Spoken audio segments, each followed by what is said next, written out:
কেনা হচ্ছে, আমি জানি এটা খুব দরকার আছে কিনা। এবং ফিরাদ হাকিম সে প্রসঙ্গে বলছেন যে এই ফাইলটা শুভেন্দু অধিকারী পাস করেছিলেন, এখন অন্য দলে রয়েছেন তাই আবার তিনি প্রশ্ন তুলছেন। আমার তো মনে হয় যে ওই হেলিকপ্টারটা পুরনো হয়ে গেছে, নতুন নেতার পছন্দ হচ্ছে না, তাই নতুন ফ্লাইট আনার চেষ্টা করা হচ্ছে।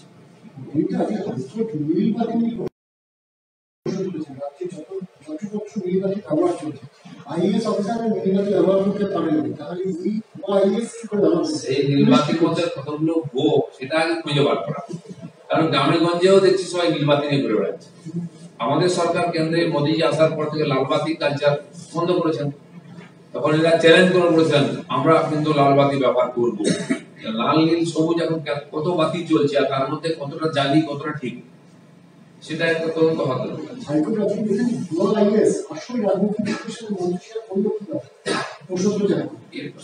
ঠিক আছে, হাইকোর্ট আমাদের প্রথম দিন থেকে করেছে। এবং আপনি ভাবুন কর্পোরেশনের অফিস থেকে দেওয়া হচ্ছে ভ্যাকসিন, সেই ভ্যাকসিনটা আদৌ ভ্যাকসিন না। যদি কোনো বড় মাথা ছিল কি করে এরকম হতে পারে, যাতে কোনো সন্দেহ না আসে। গাড়ি, লোগো, নেম প্লেট সব জিনিস দেখুন না, একেবারে সরকারি সবকিছু টো করা আছে। এটা হলো কি করে? এটা একদিনে হয় না। যে লোকটা জয়েন্ট কমিশনার বলে পরিচয় দিচ্ছে এবং মেয়রের সঙ্গে বসছে, মেয়র জানেন না এরকম কোনো কমিশনার আছে? কতজন কমিশনার আছে কর্পোরেশন? তার মানে তারাই তাকে সেই ডকুমেন্টটা দিয়েছেন করে খাওয়ার জন্য, সবাই মিলে ভাগ করে খাচ্ছেন। তো এটা সাধারণ মানুষ বুঝে গেছে। কোর্ট হাত দিয়েছে, অন্য কোর্ট যতক্ষণ না হাত দেবে এখানে কিছু হবে না।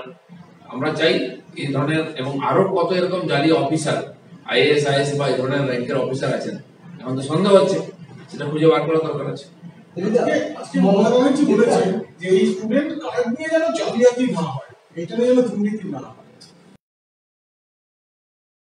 না, এটা স্বাভাবিক। উনি কেন বলবেন? এটা সাধারণ মানুষের প্রশ্ন। সরকার কোনো প্রজেক্ট চালু করলেই মনে হয় এটা ঠিক হবে তো, 2 নম্বরই হবে না তো, সন্দেহ হয় মাঝখানে বন্ধ হয়ে যাবে, আর না হলে 2 নম্বরই হবে। উনি পুজোর আগে পেনশন ঘোষণা করলেন, গৃহবধূদের 500 টাকা। আমাদের ওখানে জঙ্গলমহলে আদিবাসীদেরকে 1000 টাকা একবার দিয়ে ভোট দিয়ে তার বুঝে আমার টাকা নিয়ে।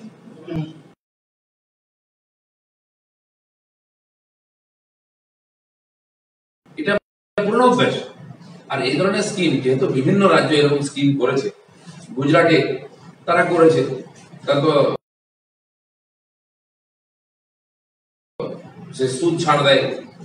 এই যে সুদ নেওয়া হবে, সরকারের কতটুকু দায় আছে এখানে? তো সেই জন্য এই স্কিমের ব্যাপারে মমতা ব্যানার্জি যখন নিজে সন্দেহ প্রকাশ করেছেন, আমাদের সন্দেহ হওয়া স্বাভাবিক, কারণ মোটে এটা প্রুফ নয় বা কি বলবো ছিদ্র বন্ধ। মুখ্যমন্ত্রী আজকে বলেছেন যে গুজরাট পার্টি অফিস থেকে ভ্যাকসিন বিলি করা তার কটা তদন্ত হয়েছে, এই ভ্যাকসিন কাণ্ড বিজেপিকে সাজিয়ে করেনি, তার কি কোনো প্রমাণ আছে? এটাই শোনার বাকি ছিল।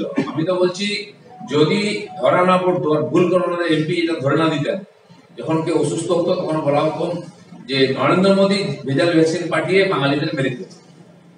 তো সেই সুযোগটা ওনারা পাননি, ওটা করতে চেয়েছেন। তো গুজরাটে হোক, মহারাষ্ট্র হোক, যদিও ওখানে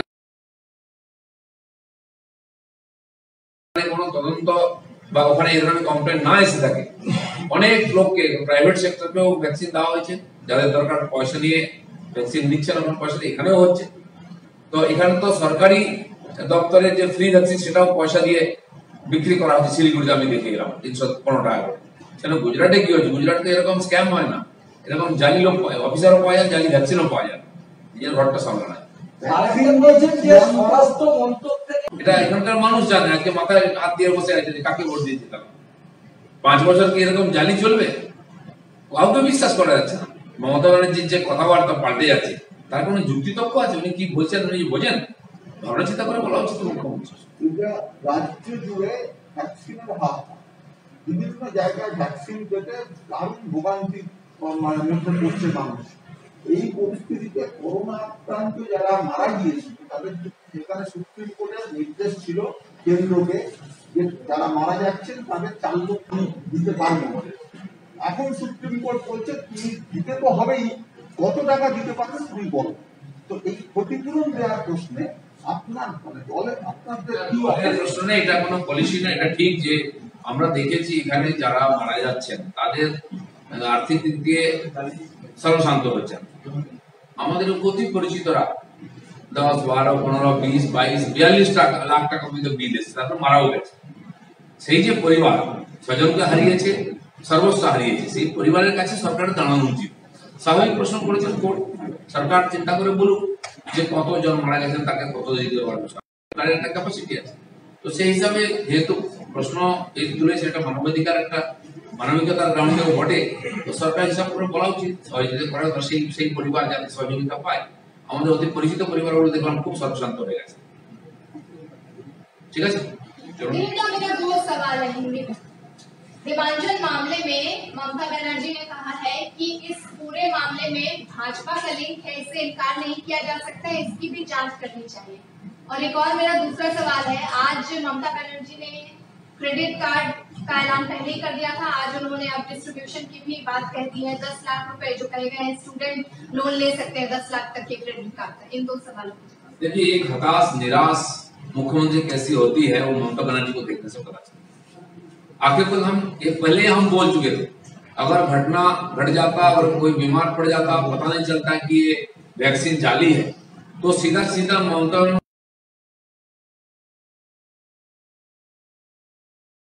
खुद रास्ता में उतर करके जुलूस निकाल कर बोलती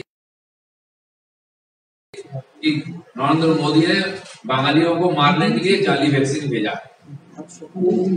मौका चूंकि उनके हाथ से, क्योंकि उनकी खुद की एमपी ने पकड़ी गई और खुद भी उसमें वो उससे धोखा खा गई, तो भगवान ने वो मौका उनको नहीं दिया। लेकिन जिन लोगों को वैक्सीन लगा है उनके बारे में क्या है ये सोचना चाहिए। ममता बनर्जी जो क्रेडिट स्कीम चालू किया स्टूडेंट्स के लिए, कई स्टेट्स में इस प्रकार स्कीम पहले से ही है। गुजरात में तो बहुत बड़ा है, और 6 लाख के नीचे जो स्टूडेंट्स और जिनकी परिवार की इनकम है साल में या तो 60% से ऊपर नंबर मिला है, ऐसे लोगों को सबको दिया जाता है, उसका ऋण भी माफी किया जाता है। तो उसको उनको यहाँ आसाम में भी दिया जाता है, हमारे स्टेट्स में। तो यहाँ भी जो स्कीम चालू हुआ है, रुपया तो इसमें इन्वेस्ट करने, स्कीम कितना है इसके लिए कोई अलॉटमेंट हुआ है क्या? अगर जो क्रेडिट लिया वो अगर उसको भरपाई नहीं कर पाता है, उसका गारंटी कौन लेगा? सरकार लेगी। और यहाँ की जो माली हालत है, स्टूडेंट्स पढ़ाई करने के बाद भी उनको नौकरी चाकरी व्यवसाय की मौका नहीं है, तो जो लोन है उसका भरपाई कैसे करेंगे, इसकी भी चिंता रहती है। इसलिए ममता बनर्जी बिना सोचे समझे कई बार घोषणा कर देती है, और समाज को और यहाँ के लोगों को उसके लिए भुगतना पड़ता है। पता नहीं इसके बाद यहाँ इस लोन, इस जो प्रोजेक्ट, इसमें ऐसा ही होगा या नहीं होगा। बोलिए, कल जो जादवपुर में हुआ है, हमला हुआ है, जो नेशनल कमीशन से लोग गए थे तदंतों के लिए कि हाँ क्या कैसा घर जो आपसी के लिए, उसके बारे में आप क्या बोलेंगे? देखिए, बंगाल में दिल्ली से कोई आता है तो उसको पहले जैसे विदेशियों को ट्रीट किया जाता है बांग्लादेश में और दूसरे देश में, उसी प्रकार किया जाता है। इसके पहले आप देखिए, पिछले साल कोविड के लिए जो टीम आई थी उसको गेस्ट हाउस में बंद करके रखा गया, नॉन कोऑपरेट किया गया, घूमने नहीं दिया गया। इस बार भी हुआ, होम डिपार्टमेंट जो टीम आई थी, हिंसा होने का बाद बोला कि आपको बाहर जाने की जरूरत नहीं, हम संभाल लेंगे। अभी दूसरी टीम आई है, अब वो गए तो उनके साथ मारपीट कर दिया गया। SC ST commission, OBC commission या तो ह्यूमन राइट और महिला कमीशन के लोग भी आए थे, उनसे मिलने जो लोग आते थे उनको मार के पुलिस पहले भगा देती थी। तो जो यहाँ की वास्तविक चित्र वो सामने ना आए। गवर्नर बाहर जाते हैं तो आप लोग जाते हैं, समाचार आती है तो इसलिए उनको काला झंडा दिखाना, गाली देना, गोबैक बोलना तो हर प्रकार की होती है।